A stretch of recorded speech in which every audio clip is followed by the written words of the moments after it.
పోటీకే రాకపోతే రేవంత్ రెడ్డిని చెవిలో నిలవడు మనం, కాసాని జ్ఞానేశ్వరికి పోటీగా రేవంత్ రెడ్డిని నిలవడు మనం, తెలిసిపోతుంది రేపు. ఇప్పుడు మా కేటీఆర్ గారు కూడా ఆయనకు సవాల్ ఇచ్చినారు ఇదే మాట. అంటే ఆయన ఏమన్నాడు, అక్కడిక్కడ 16 సీట్లలో ఎందుకు, నీ పార్లమెంట్ సీట్లోనే నేను అక్కడ రాజీనామా చేస్తాను, నువ్వు ఇక్కడ రాజీనామా చేసి రా, ఇద్దరం కాంటాక్ట్ చేస్తామని చెప్పి ఇప్పటిదాకా ఉరుకు పలుకు లేదు, జవాబు లేదు. డమ్మీ క్యాండిడేట్ లేదో నాకు ఇప్పటిదాకా అర్థమైంది రావలేదు. ఎలక్షన్లో డమ్మీ క్యాండిడేట్లు అనేది అర్థం కాదు నాకు. కాసాని జ్ఞానేశ్వరు వస్తుందంటే భయపడుతున్నాడు తప్ప ఈయన డమ్మీ క్యాండిడేట్ అర్థం కాదు నాకు. మరి డమ్మీ క్యాండిడేట్ ఎవరు, రంజిత్ రెడ్డా?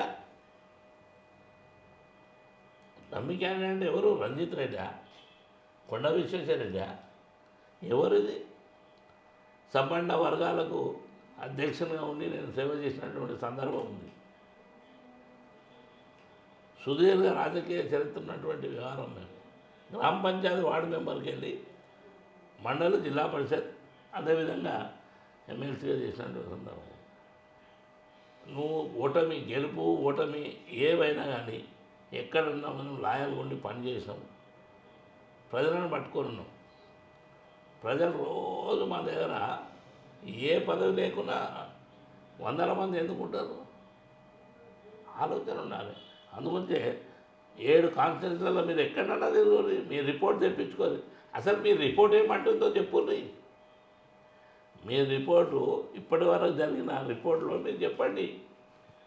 బీఆర్ఎస్ ఏ స్థాయిలో ఉంది, కాంగ్రెస్ ఏ స్థాయిలో ఉంది. చిత్తుగా ఓడిపోతున్నారు ఇప్పుడు. మీరు తప్పకుండా చెవెళ్ళ గడ్డ మీద 101% బీఆర్ఎస్ జెండా ఎగురుతుంది.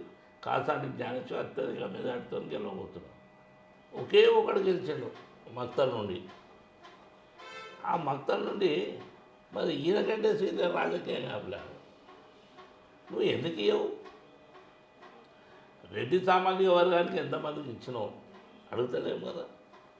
ఒకే ఒకడు ముద్రాలలో గెలిచిన నువ్వు ఇవ్వాలి కదా.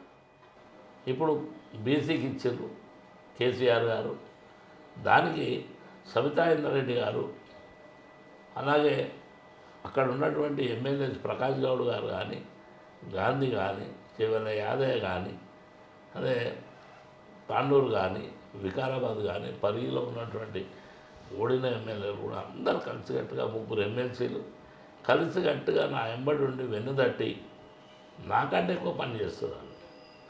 కనుక ప్రతి బీద బడుగు వర్గాలకు 93 కులాలకు 96 కులాలకు గొంతుకై ఏ రోజైతే మాట్లాడిన వ్యక్తికి మీరు గెలిపించవలసిందిగా మిమ్మల్ని ప్రార్థిస్తూ ఒక్కసారి మీరు తప్పకుండా నన్ను ఆశీర్వదించాలి. తప్పకుండా నేను గెలిచి వస్తున్నా, మీ సేవ చేసుకునే భాగ్యం నన్ను కలిపాను.